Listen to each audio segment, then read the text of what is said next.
नमस्कार. आपलं स्वागत आहे आयकॉन स्टील प्रस्तुत बिल्ड आयकॉन या उपक्रमामध्ये. आज आम्ही आलो खामगावमध्ये आणि माझ्यासोबत आहेत यंग इंजिनियर प्रज्वल आसरे, ज्यांनी मागच्या 4-5 वर्षांपासून या फील्डमध्ये सुरुवात केलेली आहे काम करायला. रेसिडेन्शियल प्रोजेक्टमध्ये ते काम करतायत, गव्हर्नमेंटच्या प्रोजेक्टवर काम करतायत. सो त्यांच्या या प्रवासाबद्दल, त्यांच्या एकंदर शिक्षणाबद्दल, अनुभवाबद्दल आणि त्यांच्या विचारांबद्दल आपण बिल्ड आयकॉन या प्लॅटफॉर्मवर गप्पा मारणार आहे. सो सगळ्यात आधी मला विचारायचं ते म्हणजे तुमची शाळा कुठली होती, कॉलेज कुठलं होतं आणि सिव्हिल इंजिनिअरिंग हे फील्ड निवडण्यामागची प्रेरणा कोणाची होती, ज्यांच्यामुळं खरं तर तुम्ही या फील्डमध्ये आलात? काय सांगाल? ऍक्च्युली सर, सुरुवातीच्या काळामध्ये काय होतं की मी ऑटोमोबाईल इंजिनिअरिंग मध्ये माझा जास्त कल होता. अच्छा. हा, पण कसं बाबांचं म्हणणं जे होतं ते सिव्हिल होतं. बरं. तर म्हणजे सिव्हिल इंजिनियर बाबांना चांगलं वाटायचं. त्यांचे जे फ्रेंड सर्कल ते हेल्थ डिपार्टमेंटला होते. अच्छा. ते आता रिटायर्ड झालेत. तर त्यांचे फ्रेंड सर्कल जे होते सर्व ते याला होते, आपल्या सिव्हिल मध्ये पीडब्ल्यूडी डिपार्टमेंट झालं आणि हे बीएमसी वगैरे. तर याच्यामध्ये असल्यामुळे कसं त्यांचा कल तिकडे होता. जनरली बैठक त्यांची त्याच्यामध्ये होती. तर त्यांनीच मला या क्षेत्रामध्ये यायला सांगितलं आणि त्यांचा जो निर्णय होता तो खरंच खूप चांगला होता, जो आता मला कळतोय. पण आता असं वाटतं की ऑटोमोबाईल इंजिनिअरिंग म्हणून पण आपण चांगलं काहीतरी काम केलं? नाही, त्याच्यापेक्षा याच्यामध्ये काम चांगलंय. ते एक पॅशन म्हणून ठीक राहते आणि एक पण करिअरच्या दृष्टीने म्हणजे मला हे ज्यावेळेस मी ऍक्च्युअल फील्डमध्ये आलो ना, त्यावेळेस कळलं मला. ज्यावेळेस मी इगलचे प्रोजेक्ट जे शेगाव खामगाव रोडचा प्रोजेक्ट केला, त्यामध्ये समजलं मला की नाही यार, हे सही आहे, काम सही आहे आणि इंटरेस्टिंग आहे. Very good.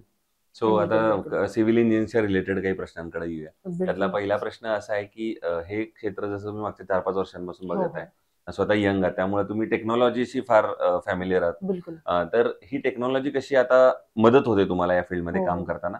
आणि आता इंजिनिअरिंग सोबत असं तुम्हाला वाटतं का कुठला तरी कोर्स नवीन केला पाहिजे किंवा तुम्ही केलाय आता जे चेंजिंग टेक्नॉलॉजी सोबत मला BIM जो आहे सॉफ्टवेअर, त्याच्यासोबत जायचं आहे.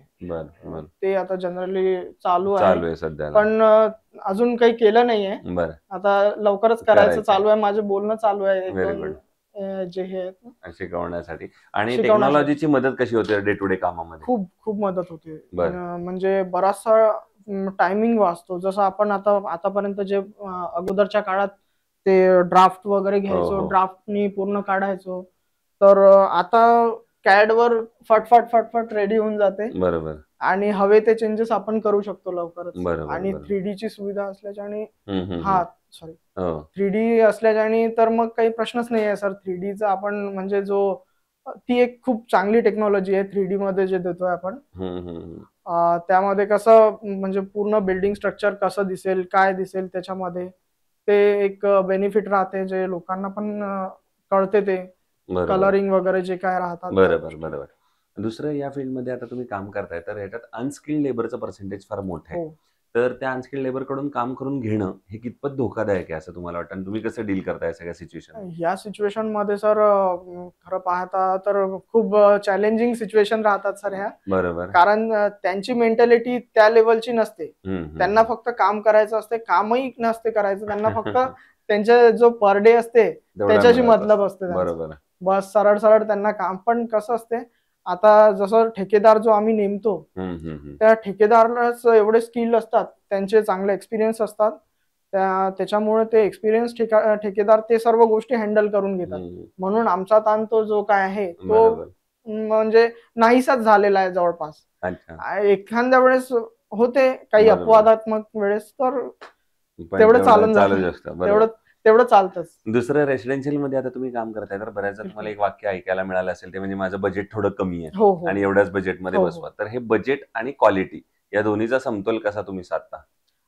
बजेट आणि क्वालिटी मध्ये आम्ही असं करतो की जनरली आता काय होते की तिथे आम्ही मग त्यांचे जे अंदरचे सॅनिटरी आयटम्स आहेत त्याच्यामध्ये आम्ही कॉस्ट कटिंग करण्याचा प्रयत्न करतो की बॉस तुम्ही जॅग्वा एखादा जे काय ब्रँड असेल जे त्यांना पाहिजे असेल, बरोबर, ते न देता मग त्या जागेत दुसरं एच्या ऐवजी थोडा बी वाला ब्रँड सी वाला प्लास्टिक मधून असं थोडे पैसे कट करू शकतो. बिलकुल त्या ठिकाणी पण जनरली पाहता आपण जे स्ट्रक्चरल आहे, स्ट्रक्चर मध्ये आपण काही एवढं काही करू नाही शकत. बरोबर. त्याच्यामध्ये नाही करत आपण कॉस्ट कटिंग जे आहे आपण ते जे इंटेरियर प्रोडक्ट आहेत, जे कलरिंग झालं, तिथे आपण कॉस्ट कटिंग करतो. प्रायमर मध्येच काही असं. बरोबर. दुसरं कन्स्ट्रक्शन मध्ये प्लॅन ही स्टेज फार महत्वाची असते आणि त्याच्याशिवाय आपण पुढे जाऊ शकत नाही. तर या प्लॅनिंग या स्टेजचं महत्व तुमच्या नजरेतनं काय आहे? कसं काम करता तुम्ही प्लॅनवर? ओके, तर प्लॅनिंगला आम्ही काय करतो जनरली की एक फॅमिली मीटिंग घेतो. त्यांचे रिक्वायरमेंट्स काय आहेत ते बघतो आम्ही, की काय काय रिक्वायरमेंट्स आहेत, त्या हिशोबाने आम्ही प्लॅन करतो आणि ऍज पर द वास्तू करण्याचा प्रयत्न करतो. अरे वा. तर म्हणजे नंतर कंप्लेंट्स कुठले येणार? हा, नंतर कंप्लेंट्स नको. आणि जनरली त्या दृष्टिकोनातून गेलं तर क्लायंट्सला पण सॅटिस्फॅक्शन लवकर येते. बरोबर. त्यांचं समाधान खूप गरजेचं असते. होय होय, ऑफकोर्स. कारण तेच एक आपलं हे राहतात, अल्टिमेट मोटो तोच आहे, अल्टिमेट मोटो तोच आहे. बरोबर. आता पुढचा प्रश्न असा आहे तुम्हाला, एक इंजिनिअरिंग म्हणून पण, एक यंग टॅलेंट म्हणून पण, आणि तुम्ही इथले आहात म्हणून पण, अशा तिन्ही कॉम्बिनेशन मध्ये तुमच्याकडून उत्तर हवंय.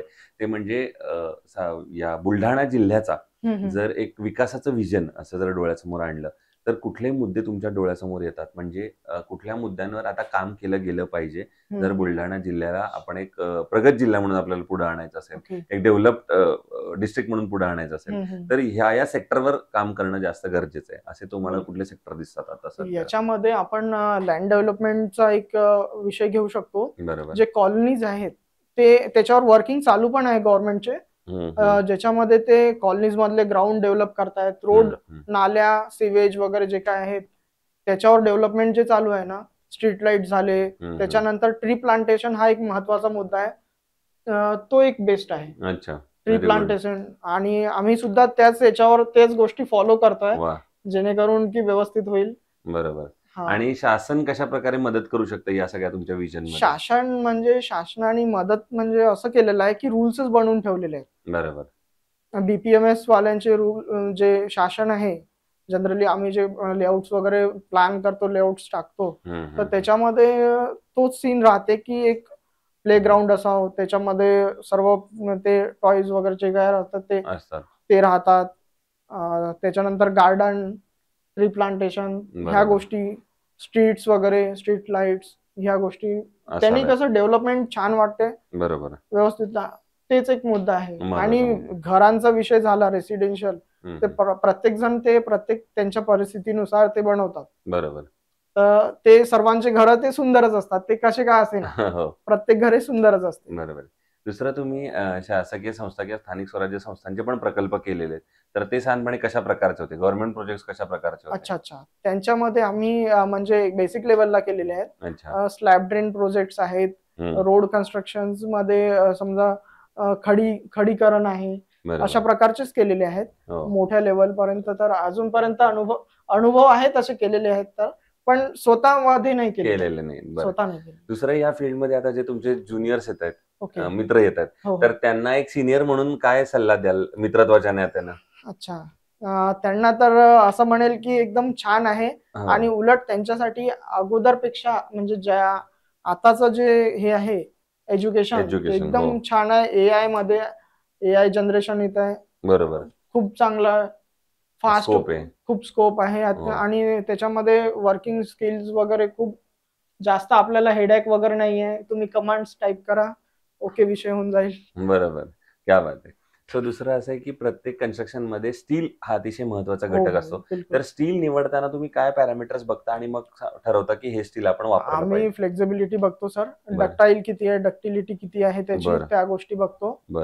आणि समजा ते बजेट वगैरे आणि प्रॉपर त्याचं डायमेन्शन्स आहेत का पूर्ण, जो येते ना 40 फुटाचा येतो पूर्ण, तर ते डायमेन्शन्स चेक करतो आम्ही. बरोबर. आणि त्याच्यावरूनच क्वालिटी, ज्यावेळेस आम्ही ते फोल्डिंग करतो, त्याचे रिंग्स बनवतो, त्यावेळेस पूर्ण क्वालिटी लक्षात येऊन जाते त्याची. बरोबर.